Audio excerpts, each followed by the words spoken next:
JRI menjadi liberal. Mungkin Abraham Kuyper mengatakan Free University of Amsterdam pada permulaan abad ke-20. Dan dia menyeru karena gereja Hervorm yang sudah begitu liberal keluar. Mari kita sediakan dalam kitab.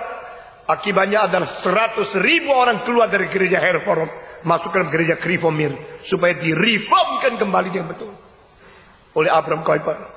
Tetapi setelah 80 tahun kemudian, gereja Krivomir sendiri reformnya sudah hilang, menjadi kaku, menjadi rontok, menjadi tidak ada orang.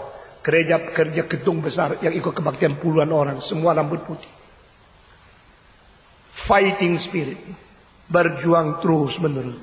Tidak bisa lega, tidak bisa santai, tidak bisa orang Kristen naik limosin ke surga. Tidak. Di dalam perjalanan Tuhan kasih batu, kasih duri, kasih semak, kasih kesulitan, kasih musuh. Itu harus. No exception. Kenapa banyak anak pendeta tidak jadi? Karena exception. Kenapa banyak orang miskin yang jadi? Karena diuji. Harus menganggap ujian itu sukacita.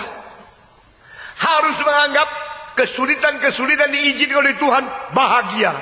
Nah, ini pesan dari Yakobus. Pesan pertama, setelah berkata aku berbicara kepada orang 12 suku yang merantau di sini sana. Lalu kalimat keduanya bukan salam sejahtera datang dari Tuhan kepada engkau, kiranya Tuhan melimpahkan banyak uang kepada engkau. Tidak. Langsung mengatakan, hei saudara-saudara, anggaplah bahagia besar. Atau engkau seharusnya menganggap itu satu sukacita yang besar jika engkau diuji di penderitaan. Ini mulainya Yakobus. Saya bersyukur buat Tuhan, saya dilatih oleh Tuhan dari kecil. Sampai sekarang saya boleh makan sembarangan, tidur sembarangan, pakai sembarangan yang murah, naik kapal terbang yang paling murah. Selalu ingat kalau saya harus mempunyai jiwa berjuang. Tetapi nanti kalau sudah semua pekerjaan Tuhan jadi, kita mengatakan, we can present the best thing, but we can eat the worst thing. Kita bisa memberikan yang terbaik untuk Tuhan, tapi kita boleh menerima yang paling sulit yang diberikan oleh Tuhan. Itulah jiwa dan iman Kristen yang sejati. Saudara-saudara, anggaplah bahagia yang besar, anggaplah sukacita yang besar. Saya tanya anak saya satu persatu, dan masih belum selesai. Kesulitan apa yang engkau alami? Lalu satu anak bilang sama saya tahun lalu waktu uang tidak ada, kesulitan ini, mobilnya baru beli terus ditabrak orang. Susahnya saya nak kasih tahu papa, nangis sendiri. Saya bilang bagus itu. Papa ya, orang susah kok bagus. Perlu. Anak-anak yang tidak pernah susah itu besok bikin susah orang lain semua. 1, 2, 3. Anak-anak yang tidak pernah susah akan bikin susah orang lain. Akhirnya bikin susah orang tua. Anak-anak yang pernah susah, dan susah itu tidak netral. Susah harus ditambah dengan pengertian mengapa susah. Nah, ini yang akan kita khotbahkan hari ini. To suffer and to know why I suffer. Ini dua hal. Orang yang susah sampai ngomel itu makin rusak. Orang yang susah sampai mengerti rencana Tuhan makin memuji Tuhan. Saudara-saudara, susah itu sendiri adalah satu gejala.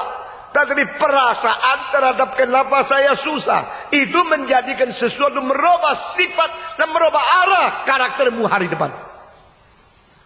Dengarlah baik-baik semua ini. What you feel, what you know, what you conscious, what you learn from your suffering is more important than the suffering itself. Apa yang kau terima, apa yang kau rasakan, apa yang kau mengerti, apa yang kau menginterpretasikan dengan kesusahan, itu jauh lebih penting daripada kesusahan-kesusahan yang kau pernah mengalami.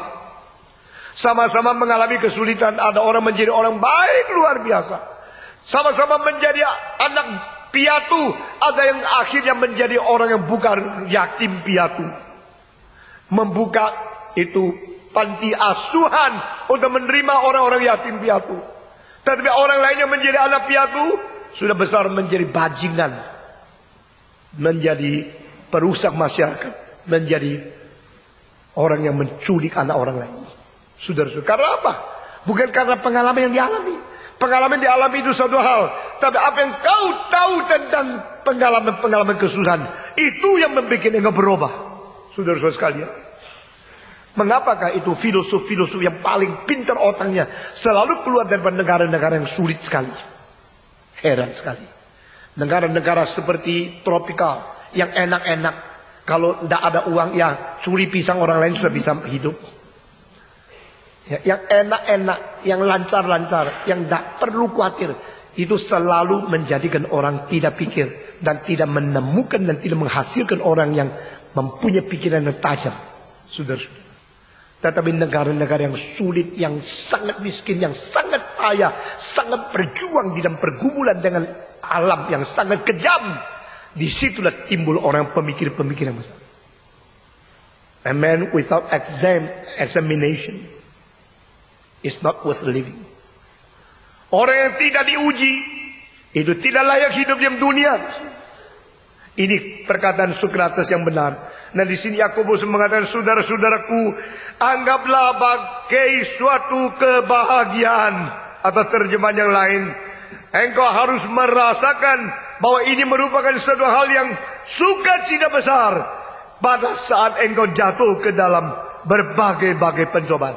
Saya sudah katakan istilah di sini mestinya ujian, bukan pencobaan. Karena perbedaan pencobaan dan ujian adalah pencobaan dari iblis, ujian dari Tuhan Allah.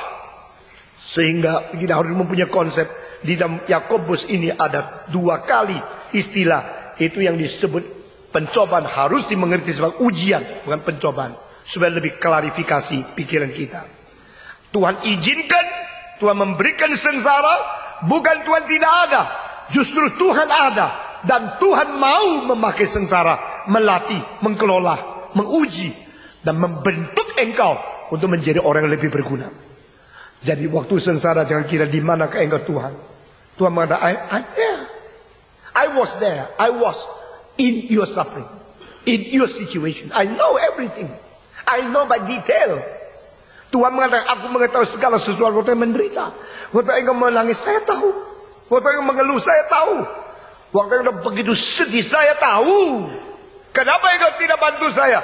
Justru saya bantu kamu melalui kesedihan itu. Oh, kalau begini Tuhan itu Tuhan yang kejam ya. Tuhan yang adil dan Tuhan yang mempunyai rencana yang agung. Jauh lebih tinggi pikirannya dari pikiran kita masing-masing. Saudara-saudara sekalian, engkau harus anggap itu sukacita untuk itu uji, karena engkau mengetahui. Nah di sini, jadi pengetahuan itu menjadi sesuatu reaksi dan menjadi satu modal kita untuk memenangkan diri di atas segala kesulitan yang ditimpakan kepada diri. Siapa mempunyai modal menang? Yang mempunyai modal menang mempunyai pengertian yang sungguh-sungguh. Minggu lalu saya berkata, engkau perhatikan kebaktian perkabungan orang teologi sukses. Luyu, sedih, tidak ada pengharapan.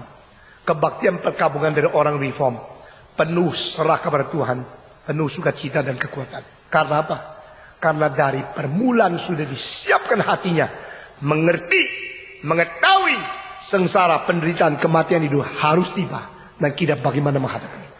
Tetapi teologi kesuksesan membius manusia, membuat manusia tertipu, dan akhirnya mereka menjadi orang yang sangat sekali menjadi kecewa karena tibanya hal-hal seperti itu. Saudara-saudara sekalian, karena engkau mengetahui, sebab kamu tahu, berarti mereka sudah tahu, berarti mereka sudah pernah dididik, dan mereka sudah mempunyai pengertian. Sekarang cuma diberitahu apa yang mereka sudah tahu.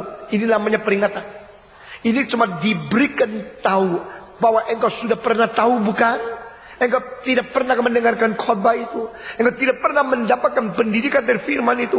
Engkau tahu apa? Tahu bahwa engkau akan menghasilkan ketekunan. Imanmu itu akan menghasilkan ketekunan melalui ujian. Sebab kamu tahu bahwa ujian terhadap imanmu itu menghasilkan ketekunan. Nah saudara-saudara, sekali lagi saya berkata, sudah mungkin kali ketiga, IQ itu tidak terlalu penting. IQ itu sangat-sangat kita rindukan. Kita harap menjadi orang pintar, orang yang lincah, orang yang cerdas, orang yang banyak pengertian, banyak ilmu. Itu namanya IQ.